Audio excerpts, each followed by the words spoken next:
This is lecture 10. So in last lectures, we have discussed different modeling techniques.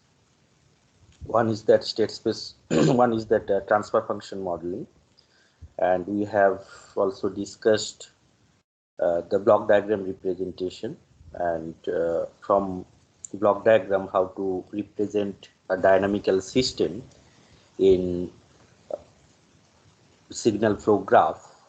We have also discussed in detail, and from signal flow graph how to find transfer function from one variable to other variable using Mason's gain formula.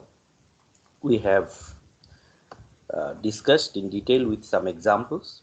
So today we will be discussing another modeling technique, that is that state space method. So this is that modeling in state space.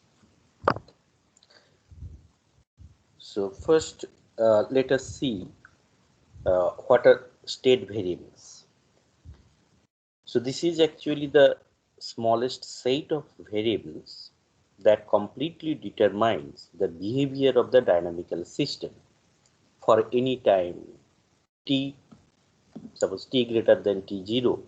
With the knowledge of these variables at t equal to t0, together with the information of the input for t greater equal to t0.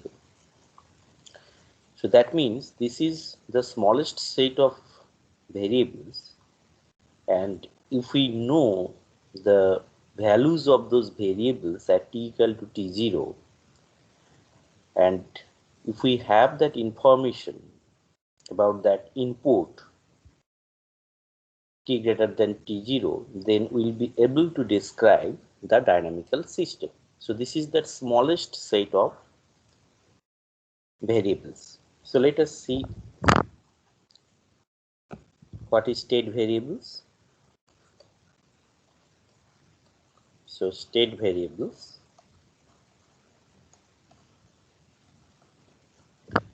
so the smallest,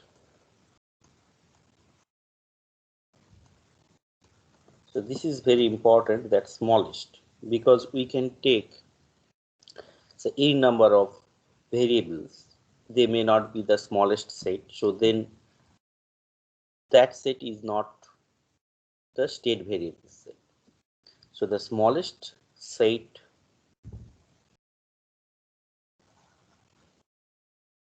of variables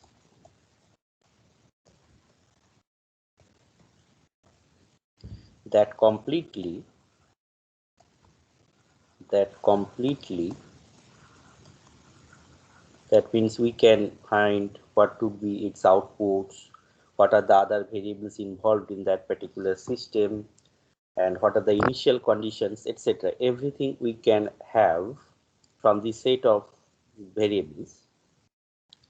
So completely determines the behavior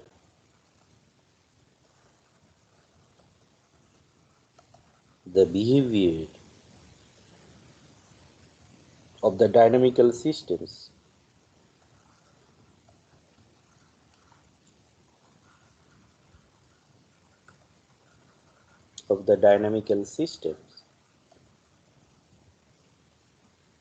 for any time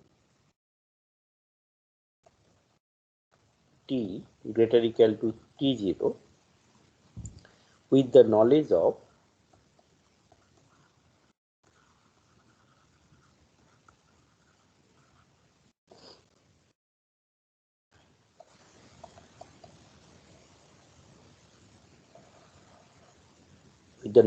these variables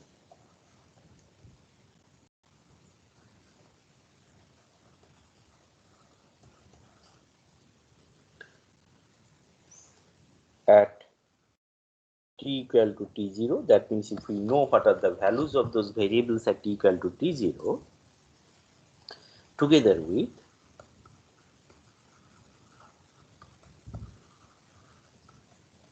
the information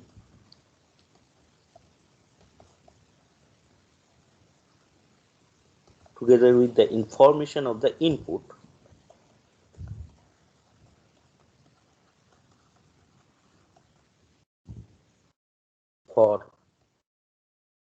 t greater or equal to t0. So that is very important. That means what is called state variables. So state variables is actually the smallest set of variables that completely determines. So this is also important. That means if you partially describe that system, it is not that state variables. It completely determines the behavior of the dynamical system for any time t greater or equal to t0, with the knowledge of these variables at t equal to t0 together with the information of the input for t equal to t0. So this is actually called that state variables. So what is modeling in state space? So that means whenever a dynamical system is given, first we need to identify which one is the minimum set of variables that can describe that system. So that means those are the state variables. So first we need to identify which are the state variables, and then we will be following some technique by which the dynamical systems can be represented in state space form. So that state space form is actually in matrix form that we'll see today. So there are some important points, important attributes involved in the state space modeling. So these are actually as follows. The concept of state is not limited to only physical system. It is also applicable to biological systems, social systems, economics. So state variables need not to be physically measurable or observable quantities. And there are some important aspects of this mathematical modeling technique, because in transfer function based modeling we have seen whenever we describe a system using transfer function, just by looking at the denominator degree we can say what is the order of that system. So here the number of state variables is the order of that system. Those things we will see via some numerical examples. Then I think we'll better understand that what are the important aspects of state variable modeling technique. So let us first point out a few important facts about that state space modeling. So that is the concept of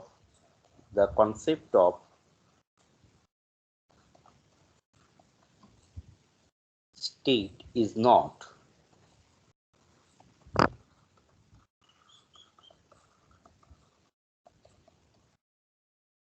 limited to only physical systems.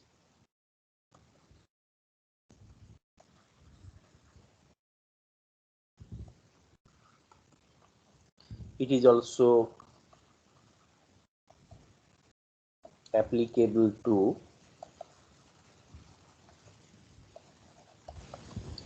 so from here you can see that means to find a mathematical model of any social system or economics, you can also use state space modeling technique. It is also applicable to biological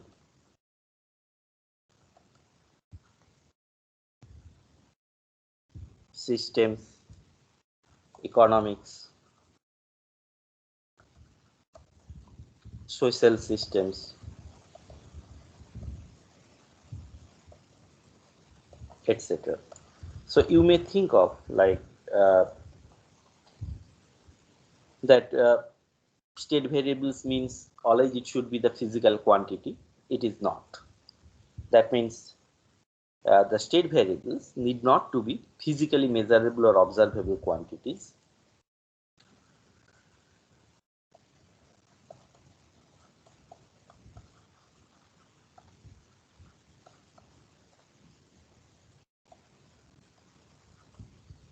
Need not to be. We will see all of those things by some numerical example, then those points would be clear.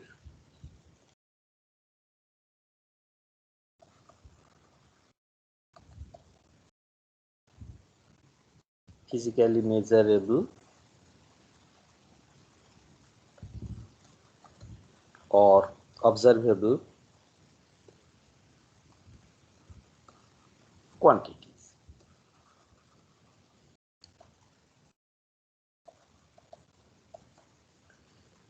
So now what we have seen that the definition of state variables, which is very important, and as I have pointed out, the smallest set.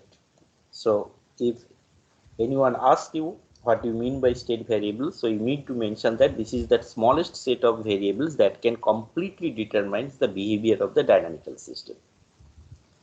And we have seen that the state variable technique is applicable to physical, not only to physical system, but also the other systems like biological systems, economic, social science. And state variables always need not to be that physical, measurable, and observable quantities. So now let us see what is state vector.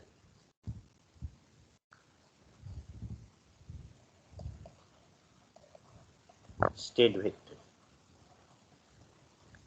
If n number of state variables are needed, then these n state variables are considered as the n components of a vector x. This vector is called the state vector.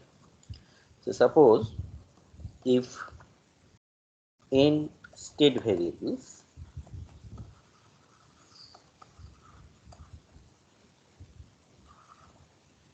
are needed to describe the dynamical systems completely, then these n state variables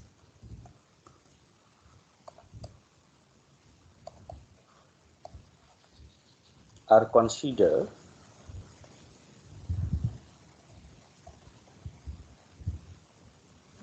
as the n components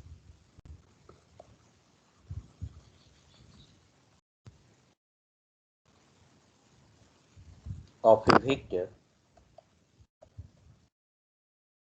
x. So this vector is called state vector. So that means if you have n number of state variables, and if you write those state variables in vector form, that is called a state vector. So that means if x is that state vector, and if you have that n number of state variables, so these are the state variables. So this x is called that state vector. Now what is state space? So from here it is clear that, so suppose you have n number of state variables.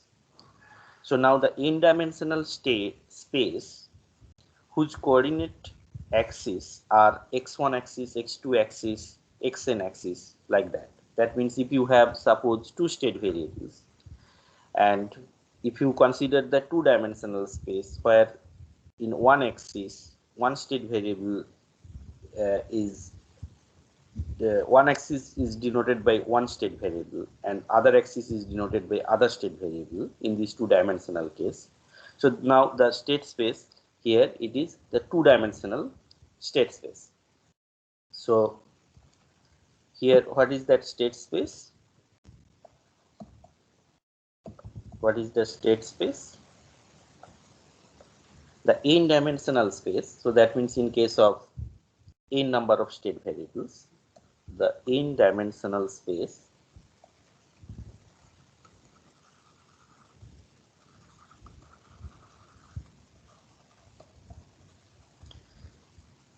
whose coordinate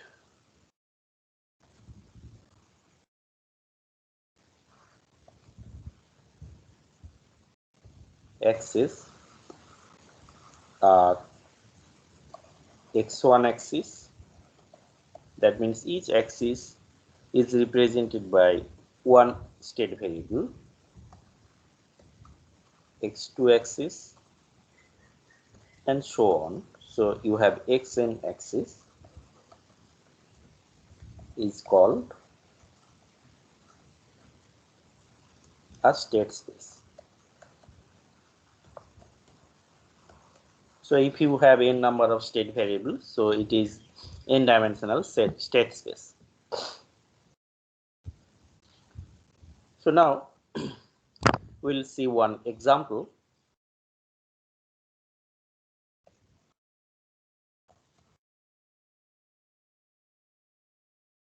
So let us take one simple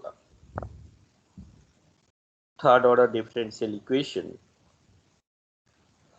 So suppose a dynamical system is represented by these particular dynamical systems.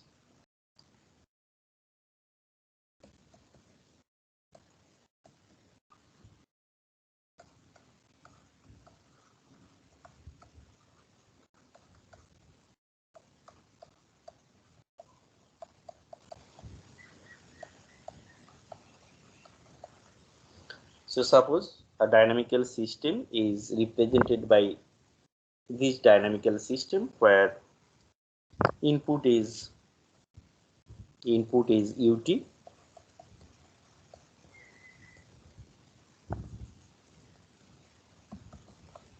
and output here we are defining that output is yt, which is defined as suppose x1t. So now just look at here how to define state variables. So this is the technique we follow in state space modeling. So here that output is x1t. So now I can define another variable that is x2t, which is actually the derivative of the first state variable x1t. So this is nothing but that dyt by dt. And again we will define another state variable that is x3t, that is dx2 dt by dt. So that means that would be d2 yt by dt2. So now we can represent this dynamical system in the form of these three state variables x1t, x2t and x3t. So you may ask, how do we know, that means how many state variables are required to represent this dynamical system? Yes, that is very important. So basically this particular number states you how many state variables you need to describe this dynamical system. So that means the order of the differential equation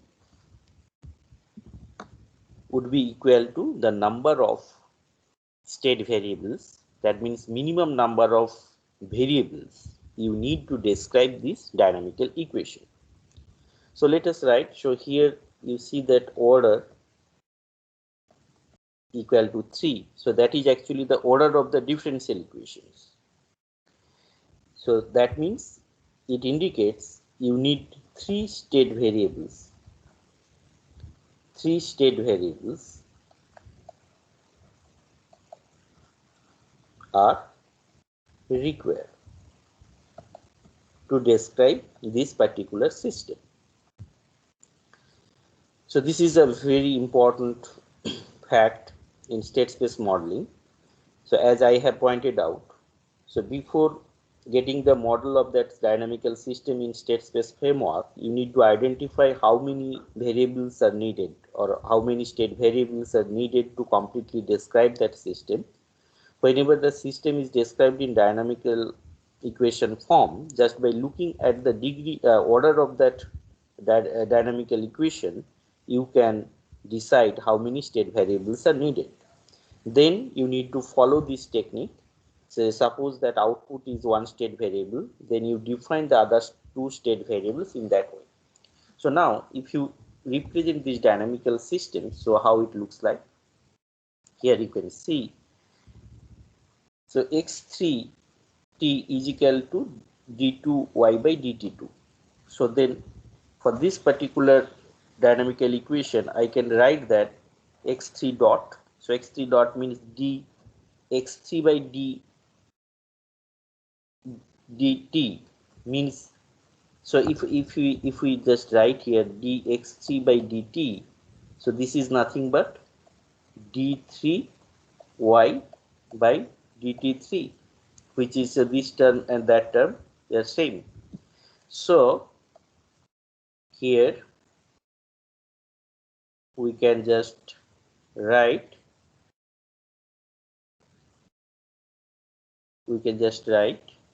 that x3 dot, so this equation we are writing, then I am taking the other terms, so those terms on the right hand side, so that is minus 9.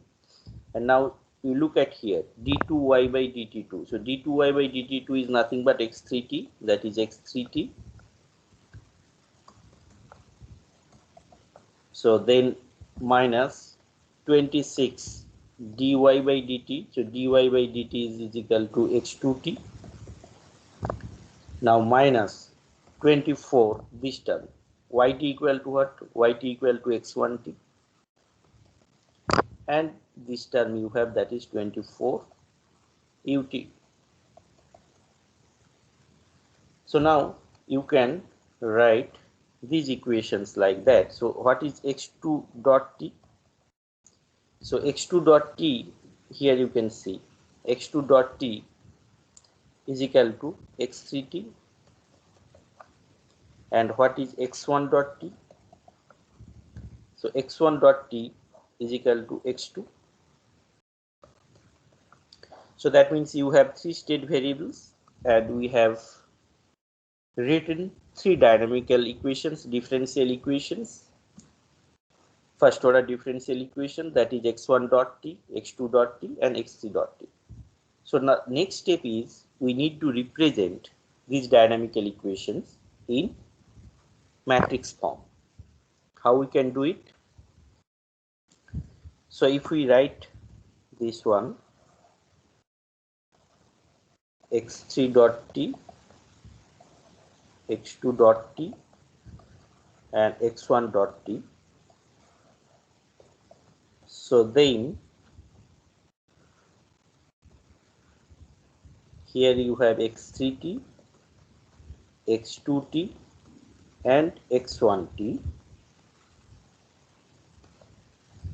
So now we can see here that minus 9, then minus 26, then minus 24, and here you have another matrix term, matrix, here you have 24.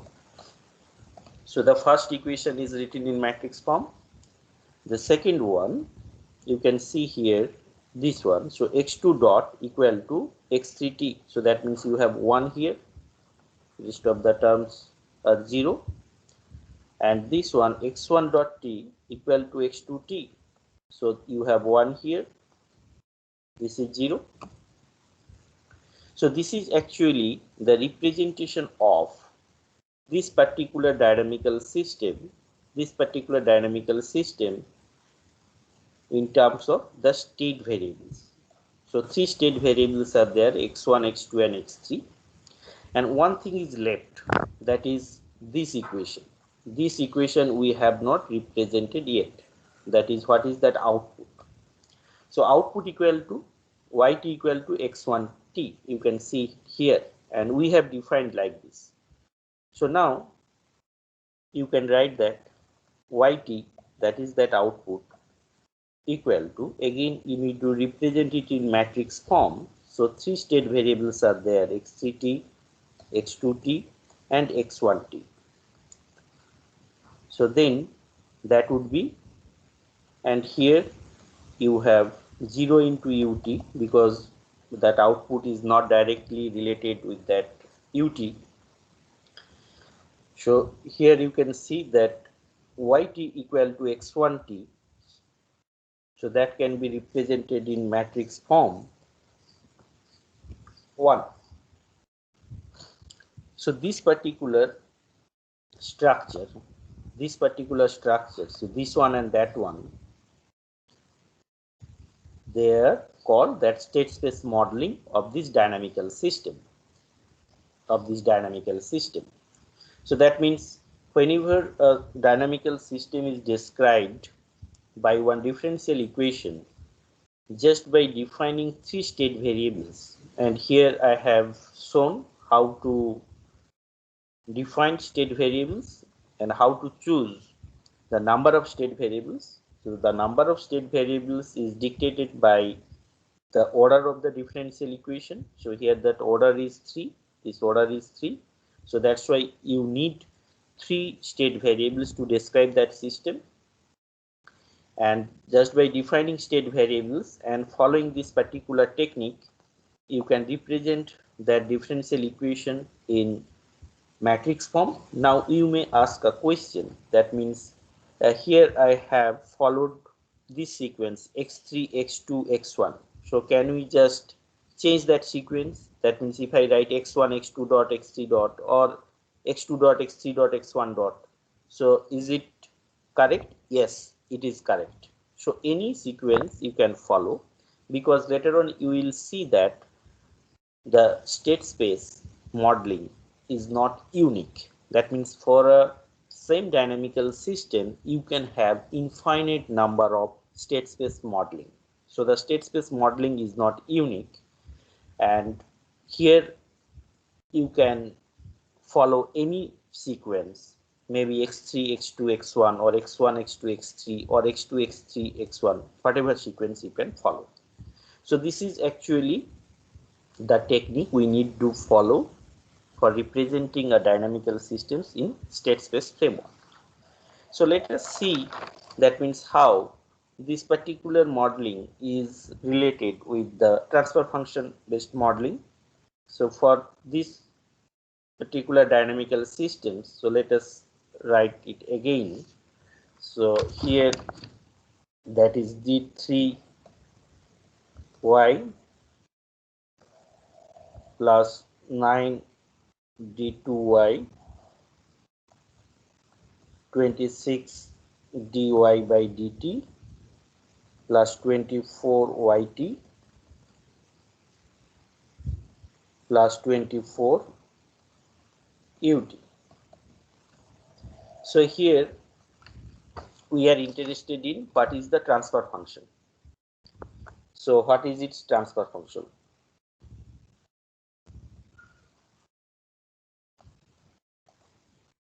What is the transfer function of the system?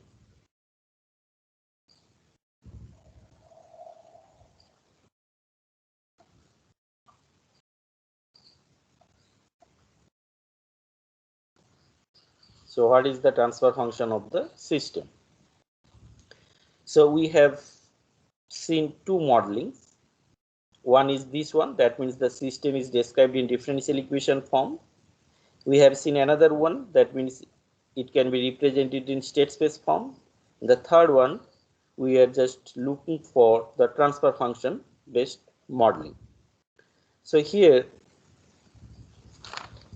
for getting the transfer function of that system, so we need to take the Laplace transform. So if we take Laplace transform, taking all initial conditions 0, as you know, for finding transfer function we need to take all initial conditions 0.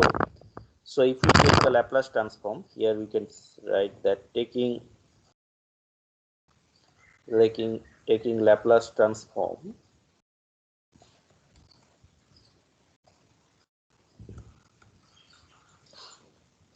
we get, so here s cube, small s cube, then ys, then 9s square ys, 26s ys plus 24 ys, and then 24 us. Here just I am writing all initial conditions are 0, all initial conditions are 0, because in case of transfer function based modeling, we need to consider that all all initial conditions should be equal to 0. We have discussed it already. So then if you take y common here, so if you take y common, you can write this particular algebraic equation in this form, that is 24 divided by s cube plus 9s square plus 26s plus 24. So this is the transfer function you have for this particular system. And now you can see that what is the order of the system. So order of the system is this 3, the maximum degree of the denominator. So order here you can see this is a third order system. This is a third order system. So I think from this simple example you can understand that whenever a dynamical system is represented by a differential equation, the order of the differential equation actually tells you how many state variables you need to describe these systems completely. So we need 3 state variables, and this technique we have discussed, that means how to represent that system in state variable form. And then again we have seen, if we are interested in to find what would be the transfer function, just by taking Laplace transform and taking all initial conditions are equal to 0, we can have a transfer function of that systems. And here also we can see that the order of the system is third order. So let us take one more example, because from those examples we'll learn how to represent that system in state space modeling framework. So let us take one physical example, spring mass damper systems. So another example here.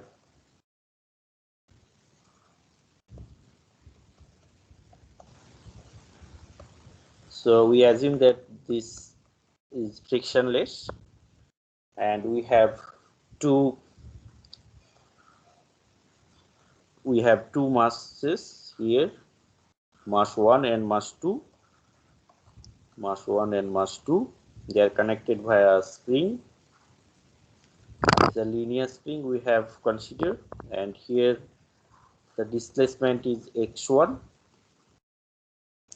displacement is x2, and here one damper is connected. And if you apply that force Ft here, then what would be the dynamical equation and how we can represent the dynamical equation in state space form. So this is our objective. So this is frictionless, and here this is that damper. So damper coefficient is D. So now I think you all know how to represent this particular system in dynamical equations. So I'm just writing directly. If you have some problem in understanding the dynamical equations, I suggest you to see your first year class notes, that mechanics. And here for the first mass, the dynamical equation would be m1 d2 x1t by dt2, then d, the damper, the damping force directly proportional to that velocity here, and this is that spring, the force due to that spring. So this is that first equation. You can draw the free body diagram, and from there directly you can write it. Then for the other mass, this is the dynamical equation.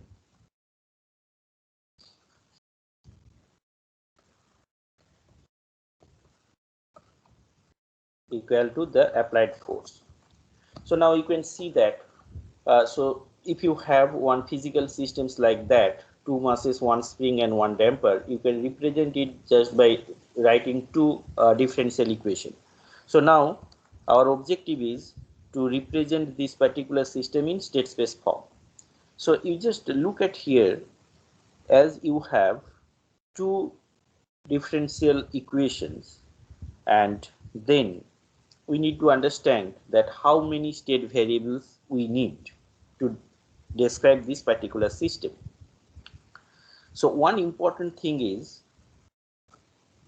we need to first understand that as the dynamical system is described by two differential equations, so these two differential equations are independent.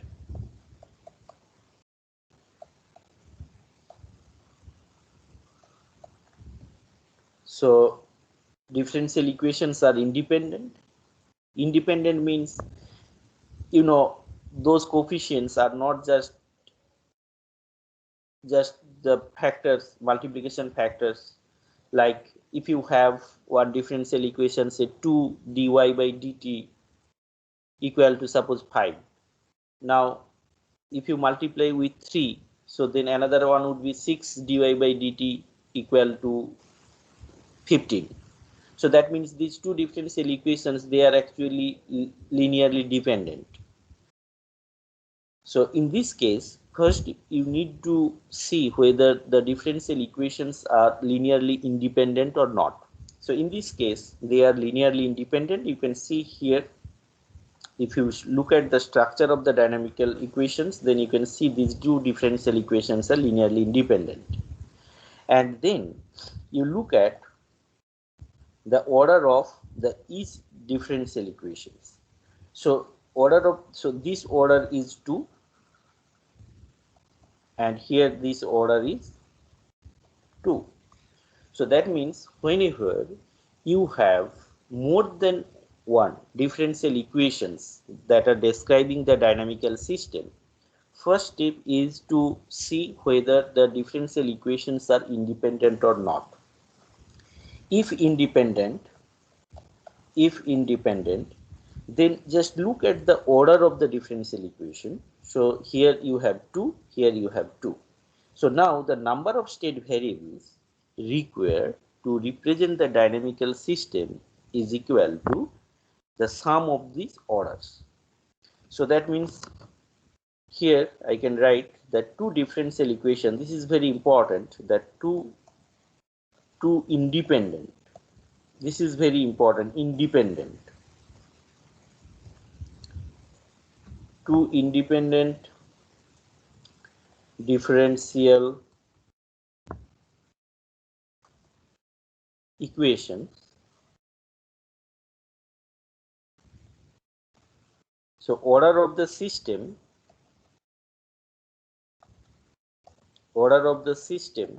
as you know, the order of the system is equal to the number of state variables you need to describe that system.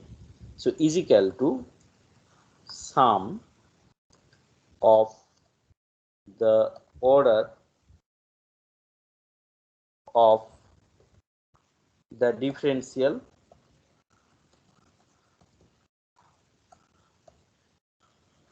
equations.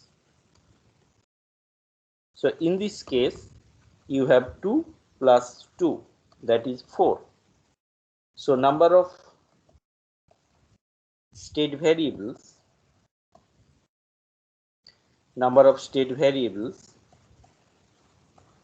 you need to describe this system equal to 4. So let me describe it again. So whenever a dynamical system is described by a set of differential equations, you need to first see whether the differential equations are linearly independent or not. So suppose 3 differential equations you have, 2 of them are linearly dependent and other one linearly independent. So just you take the set of linearly independent differential equations, and then you see the order of the system is equal to the sum of the order of the differential equations. So in this particular example, you know the orders are 2 and 2, so that is 2 plus 2, that is 4. So the number of state variables required to represent that system is equal to 4. So now first step we have done. The second thing is how do we represent that system in state space. So here you have that displacement, that x1, and for mass 2 you have another displacement, that is x2.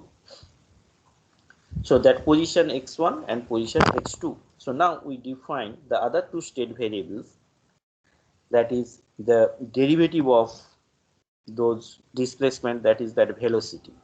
So let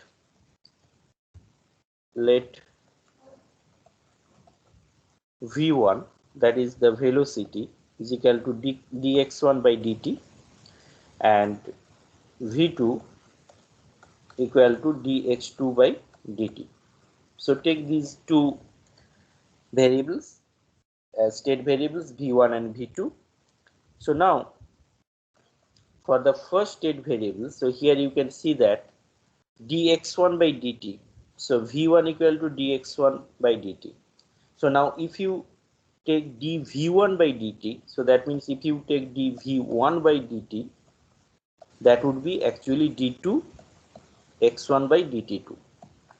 So here you can see that d2 x1 by dt2. So the first equation is represented as dv1 by dt. So divide this whole differential equation by m1. So you will get that minus d by m1 v1, then k by m1 x1 plus k by m1 x2. Here you can see that dx1 by dt equal to, already we have defined that dx1 by dt equal to v1, so that would be dv1.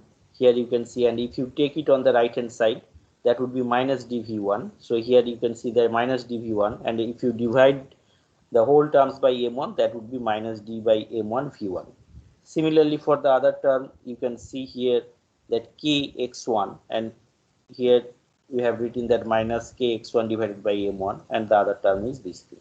Similarly, the other equation can be represented as that dv2 by dt equal to minus k by m2 x2 by k by m2 x1 plus 1 by m2 ft. So ft is that applied force.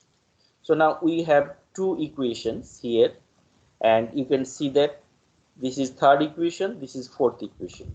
So we have four first order differential equations. So these are all state equations. So now our objective is to write those four equations in matrix form. So if we write it in matrix form, so we have the dv1 by dt. Again, I want to emphasize that you can follow any order. So here just I am writing the dv1 by dt, then dv2 by dt.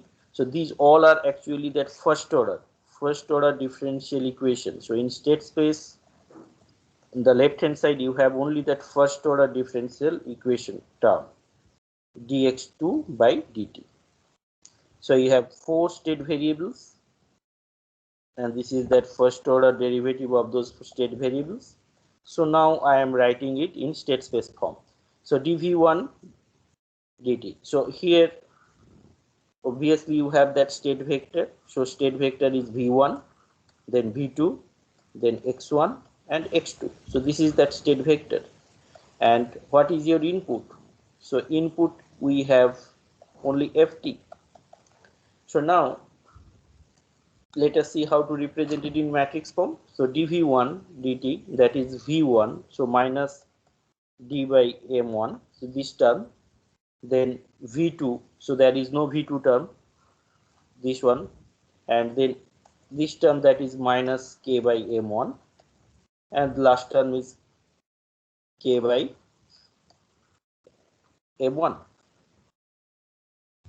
There is no input, so 0 here, and for this one, that is minus k by m2, here this term, and that is k by m2, this term, and here you have by m2 this term, the other two terms 0. Similarly, what is dx1 by dt? So dx1 by dt equal to v1, so that means here you put 1 and all three terms are zeros. And similarly, what is dx2? So dx2 equal to v2, so dx2 equal to v2, so here you put 1 and other terms are 0. So this is actually that state space modeling. And if you say that, okay, we are interested in to find what would be the output. So if we consider that x2 is that output, then we can easily represent that x2, that is that output equation. So x2 equal to, you have that state vectors v1, v2, x1, x2. So this is that state vector, and output equal to x2. So that means all are 0. Here you have that 1. So this is that state space model of this particular dynamical system. So now you have seen that means how to represent that system in state space form. So now, so here what important things we have noticed. One thing is this particular dynamical system is represented by two differential equations, and we found that these two differential equations are linearly independent. Then we have observed what are the orders of the differential equation. So if we take the sum of those orders, so it tells you how many state variables you need to describe this one. So here in this case it is 4, and the order of that system is also 4. Then we have defined the state variables. So two state variables are the position x1 and x2. The other two state variables are the velocity v1 and v2. Then we have written it in matrix form, and this is that state space modeling. So now we are interested in to see another important concept in state space modeling, that is the state space modeling is not unique. So you can have infinite number of state space model for a given dynamical system. So let us see how to do that one. And this is very important, because if I give you one dynamical system and ask you to find the differential equation, suppose in this class you have 270 students, so you can have 270 different state space equations, because they are not unique. But interestingly, they all are same. That means if you take the transfer function, if you find the transfer functions of that system, you will see that all the state space equations are describing the same dynamical system. So that thing we will see by this particular example. So it is very important.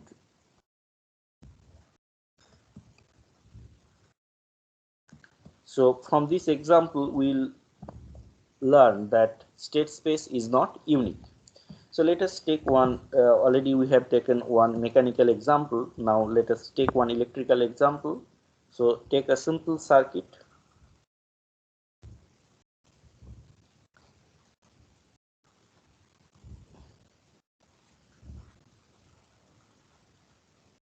Simple circuit, so two resistors are there, and you have two capacitors.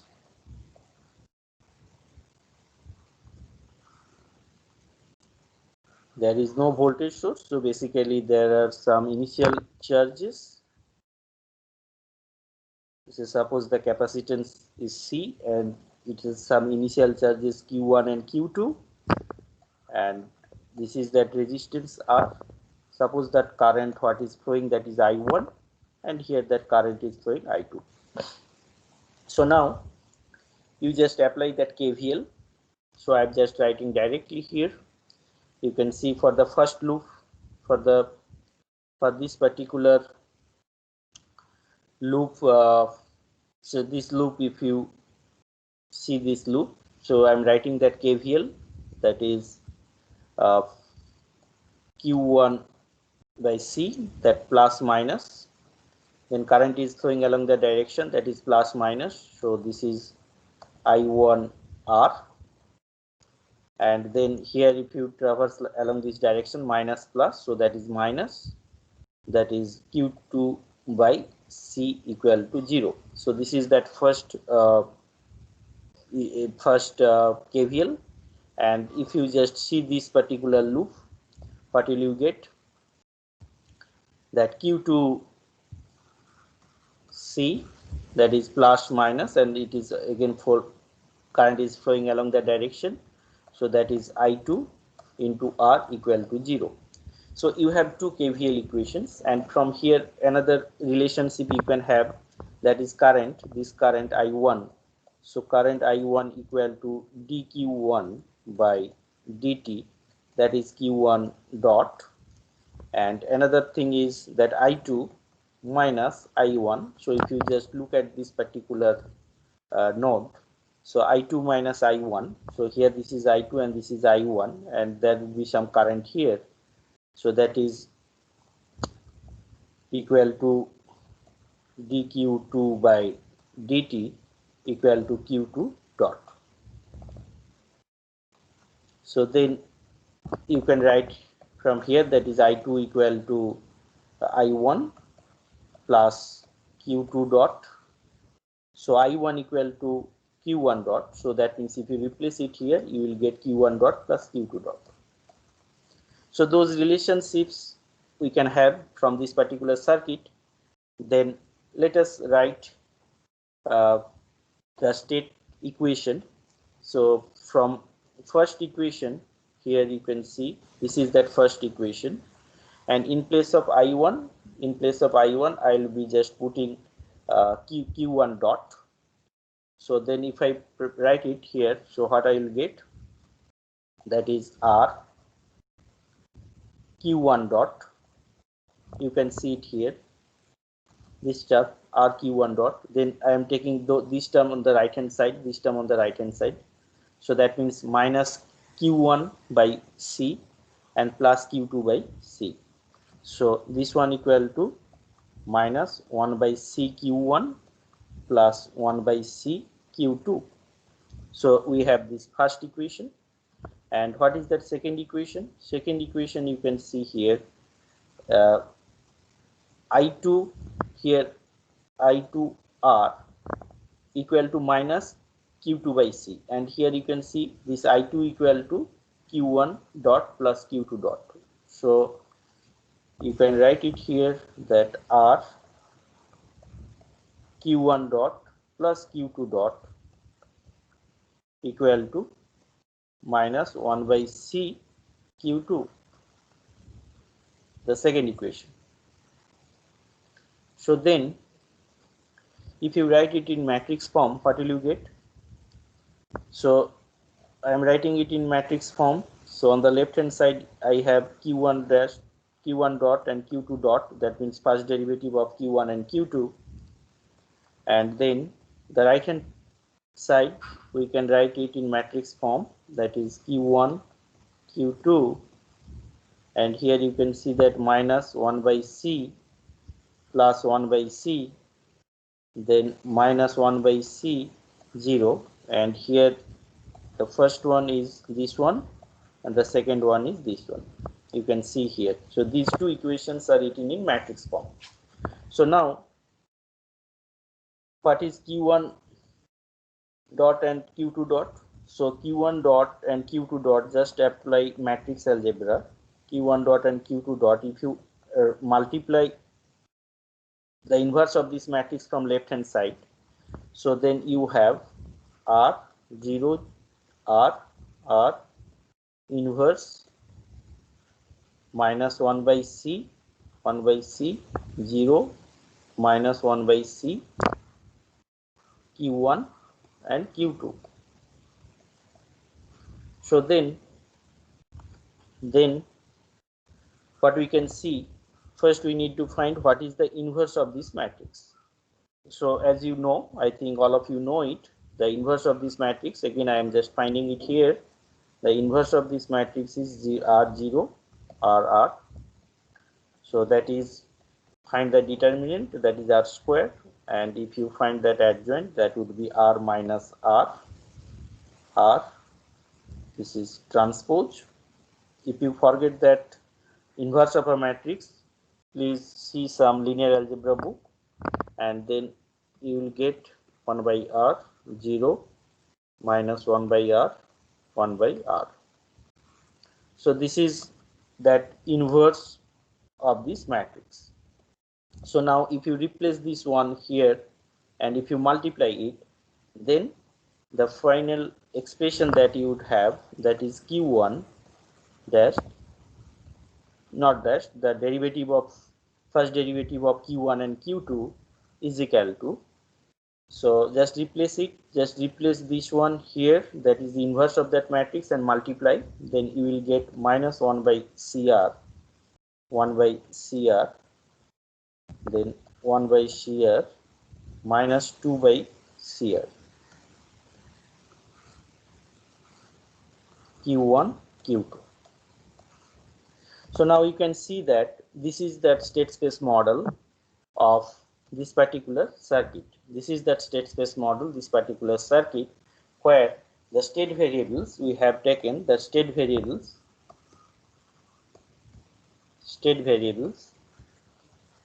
are q1 and q2, the charges stored in the capacitor, and we can have this state space model. So now interestingly, we can also describe that circuit. So here we can write it here. We have describe the circuit, in terms of q1 and q2, the charges stored in that capacitor. So now we can also describe this circuit in other ways. So describe the circuit in terms of I1 and I2. You can also represent it in terms of I1 and I2.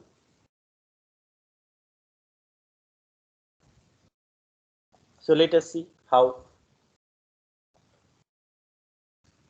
So we have those dynamical equations, these dynamical equations. So again I am writing those things. So here only one thing is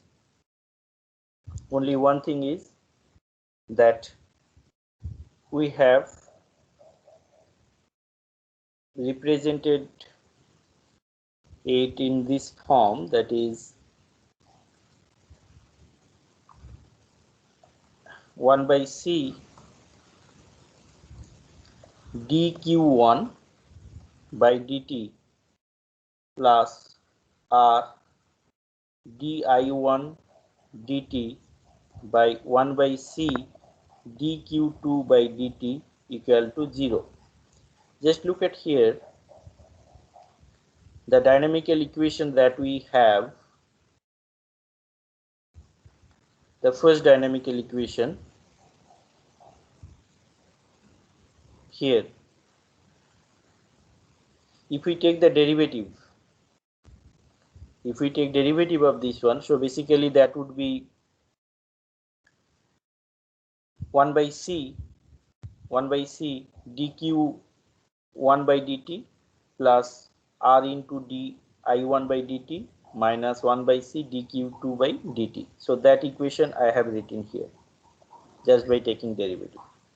Similarly for other equations, here this equation, if we take derivative, that is di2 by dt into r plus dq2 by dt into 1 by c. So that means if we just take the derivative of that, so we have that 1 by c dq2 by dt plus r di2 by dt, that is equal to 0. So now we can see here that dq by dt, we can see here what is dq by dt. So dq by dt is nothing but I1 Similarly, here what is dq2 by dt? You can see in the circuit here that dq by dt, that is I2 minus I1, because the current what is flowing here and flowing here. So I2, here I can write that I2 is equal to I1 plus dq2 by dt. So that means dq2 by dt is equal to I2 minus I1. Here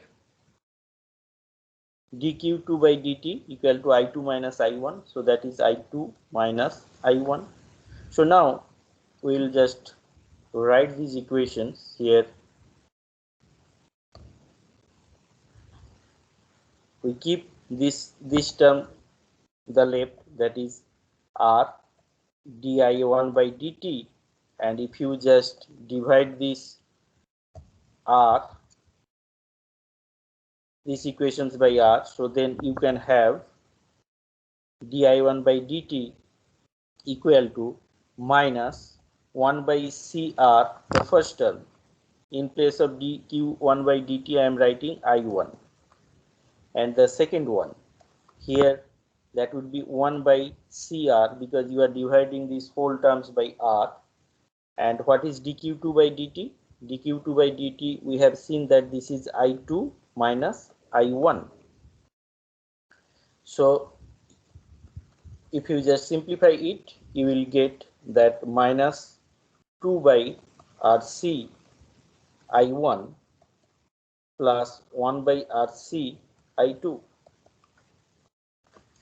So similarly, the other one, that is di2 by dt, that is equal to 1 by CR or 1 by RC into, we are taking this term to the right, so that means this minus would be plus, that is I1 minus 1 by RC I2.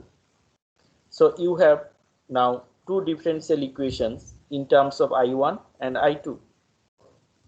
So now easily we can represent these two differential equations in matrix form. So if you just represent it in matrix form, so you have di1 by dt, di2 by dt, that is 2 by RC, 1 by RC, 1 by RC minus 1 by RC here, and this is that new state vector, that is I1 and I2.